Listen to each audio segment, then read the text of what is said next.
ทำไมรถคันนี้ถึงวิ่งได้ไกลแถมไม่ต้องเสียเวลาจอดชาร์จนี่ไงน้ำมันนี่ไงที่ชาร์จ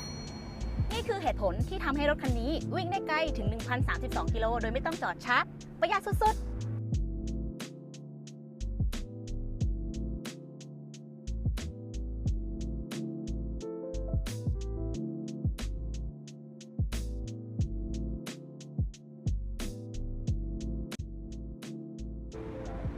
ถ้าอยากพิสูจน์ว่ารถคันนี้ประหยัดจริงไหมมาทดลองขับได้ที่ GAC ION เชียงใหม่แล้วมาหาพวกเราทีม V5 นะคะ